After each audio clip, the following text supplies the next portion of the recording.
Netflix, baby. If by any chance you're watching this, I got the next series lineup for you. Gone. That's right.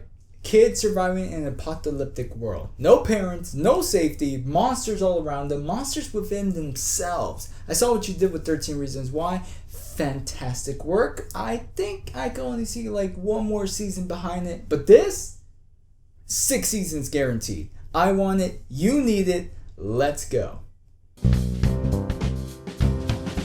How's it going, bookworms, and welcome back to another chill honest reads. And this time we're actually reviewing the legitimate chapter book. Though to be completely honest, it's mainly just for me.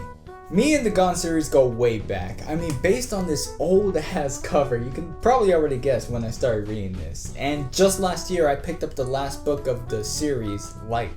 And I was going to finish all this, but some things came up. And by some things, I mean this YouTube channel, which got me so busy. So yeah, I'm just covering this just for the sake of refreshing my memory and getting ready to finish off this finale. And I can't believe after all these years, they still have not made a TV show out of this. It fits so well, but we'll get there when we get there. So sit back and enjoy as we begin to review Gone by Michael Grant.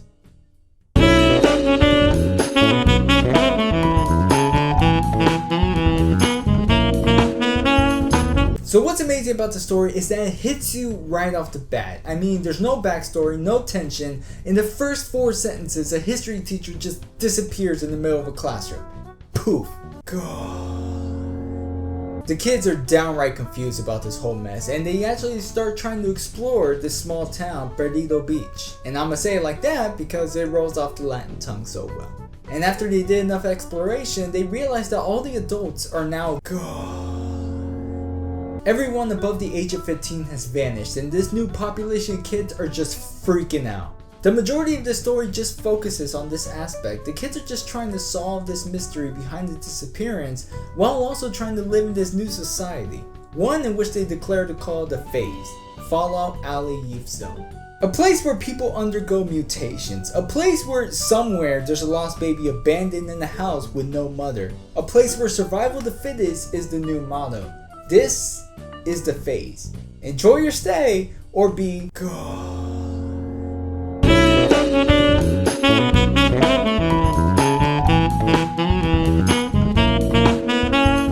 There are so many characters. The story is carried through multiple perspectives, showing sides of the heroes, the villains, and secondary characters in between. And it does a really good job in showcasing the environment and plot, but it just really touches the surface on character development, meaning some characters are more developed than others. But then again, this series has like 5 more books after this one, so they'll probably get developed in each one. Sam Temple, or better School Bus Sam, is the main protagonist for the story. He's a 14-year-old surfer who's afraid of the dark, yet everyone can sense his bravery and leadership. He earned this nickname when his bus driver suffered from a heart attack, and Sam took up the responsibility to steer the bus to safety. Now, sounds like the kind of guy you would want to lead, but that's where Sam's main inner conflict lies, avoiding the leadership role. He didn't ask for the job, it just jumped on him, and all he wants to do is fade into the background and surf. Astrid Ellison, or Astrid the Genius, is the blondie with all the brains. Sam's been crushing on her for a while, and now with the world ending, sort of, he might get his chance. But because of her big influence on Sam, she's kind of the force that pushes him into his leadership role. And being the generic smart girl, she's got an answer prepared 9 out of 10 times. Quinn Gaither is Sam's best friend. They're surfing buddies. That's all I got. I'm sorry. Alright. Goodbye, YouTube. Leave a like. Okay, so even though he perfects the standard trifecta of characters, Quinn doesn't really have much going on for him. He's a bit of a jokester in these troubling times, and when the moment calls for it, he does help, but that's it. Peter Ellison, or Little Pete, is Astrid's autistic little brother, and descriptions don't go as far as just to showcase how autistic he is. He doesn't talk much, is not really aware of the environment around him, and keeps calm with his Game Boy and safety word. But if he's disturbed in any way or any harm possible, good luck. Edilio Escobar is a Honduran who moved to Perdido Beach. He's just as rational and good for advice as Astrid, but also talented in handyman work such as working machinery, driving cars, and digging graves. Mary Terrafino, or Mother Mary, is the keeper of the daycare. As the name suggests, she is a saint, just thinking about the children and toddlers who can't fend for themselves, so she takes up the role of acting as their guardian. Albert Hillsborough is the 14-year-old who now runs the abandoned McDonald's. He took it upon himself to start the fast food chain up again and began cooking frozen patties, just waiting to be served and solving a hunger crisis at the moment. Then we have my favorite character, the out-of-town Las Vegas chick, Lana Arwen Lazar. She used to live in Perdido Beach before moving to the big city, but is now brought back because of some typical teen trouble. Her introduction has got to be the most intense and unforgettable. Just driving through the desert when all of a sudden her grandpa disappears out of nowhere. She enters into a car accident right in the middle of a desert with her dog Patrick. I mean, every time it came back to her chapter, I was more than ready to just be engaged. I wanted to know more about Lana. And of course, we can't forget about the crazy psychos from good old Coates Academy. Kane Soren is the main antagonist, and at first you might not even see him as a bad guy. I mean, he comes into Perdido Beach like a goddamn politician. He has that gleaming smile and just promising everyone a better future. But then his ugly side starts to show as someone who just really wants to control everything. Surprise, surprise. He also got some ego issues that get in the way of his plans because Kane always has something to prove. Diana Ladris is a seductive teen who uses her charm and beauty to get her way. And just like Sam and Astrid, her and Kane have some kind of relationship. Kane kinda lusts for her, but the feeling ain't mutual. She's fully aware that he's got the hots for her, and she uses that as an advantage to get what she wants. I mean, seriously, she's just got him wrapped around her evil, twisted finger. And finally, Drake Merwin. I don't even know where to begin with this guy. Evil is too tame a word for this guy. I mean, it's like Grant created the devil himself when he was a teenager. I mean, he's sadistic. He gets a kick out of torture. He has this really complex superiority over all the other kids. I mean, when you first read him, you're already gonna get the sense that this guy, all he thinks about is just wanting to kill and destroy. It's kind of disturbing, but at the same time, entertaining for a really good side villain. And trust me, there are more characters introduced, and some are introduced late in the story, but I just wanted to cover the main ones. And keep in mind, all of them are still trapped together in just one radioactive dome. God help them all.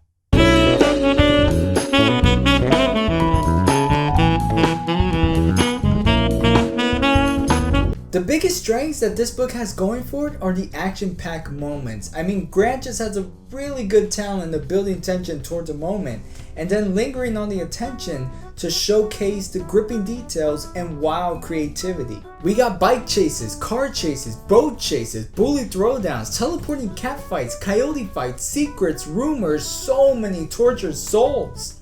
There's just so much material for a TV show. Netflix, do it. And the story itself, I mean, yeah, we had premises in the past with kid characters living in an apocalyptic world, but with Gone, we have all these memorable characters involved so much in the story that there's room to play around with the idea of wild situation scenarios with all these characters interacting with each other. And this leads to the next pro, character transformation. With this new world order, certain kids are learning more about themselves, their limits, and their potential. Astrid now has to take care of her autistic little brother, which I can imagine is no easy feat. Albert grew up in a home with older siblings who always bossed him around. Now he's the one calling the shots, feeding the kids and thinking towards a better future like a real business tycoon. But the most notable change is between Quinn and Sam. I mean, before they were best buds, but now with the phase, Quinn is developing some sort of jealousy towards Sam because he's better than him in every way. It's one thing to have an underdeveloped personality, but now with the phase changing people for the better, Quinn is just stuck in between, trying to figure himself out, trying to figure out what he can offer to the phase. And as if kids taking care of themselves wasn't bad enough, just add in the element of superpowers to go along with this story. It's not just animals that are mutating, some of the kids are mutating themselves, and they vary in terms of usefulness. I'm not going to give away all the superpowers, but just some you could just already expect what's to come. The power to shoot light beams, the power to shoot flames, telekinesis, healing, super strength, manipulating gravity. There are a lot of powers, and depending on the person, the situation could just be peaceful or downright chaotic.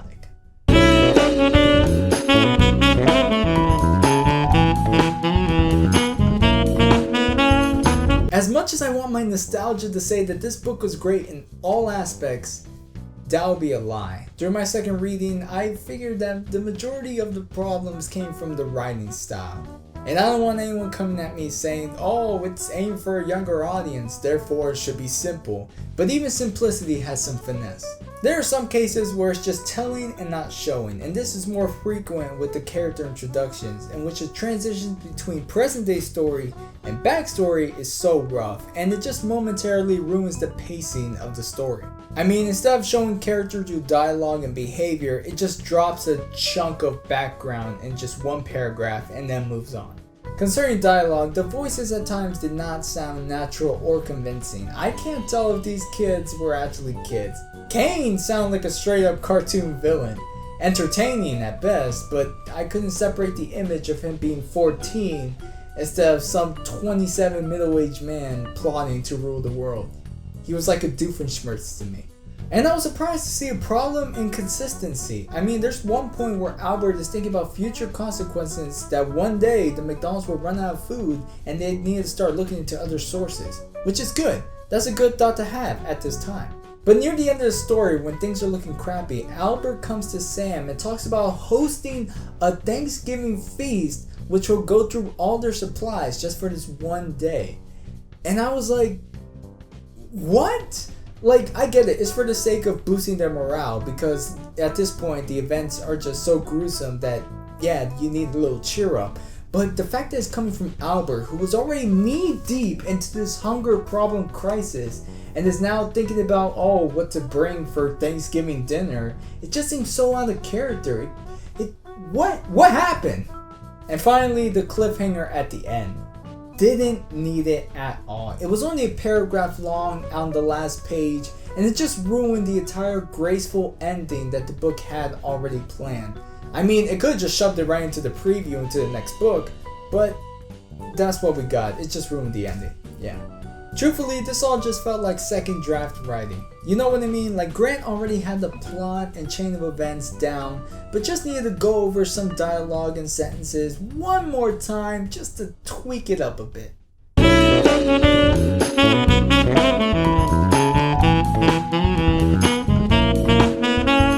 Even though the writing isn't great, the concept and adventurous scenes do a damn good job carrying the story through. It just feels so much like a TV show. It has that feeling. And I hope it happens soon, because I ain't getting any younger.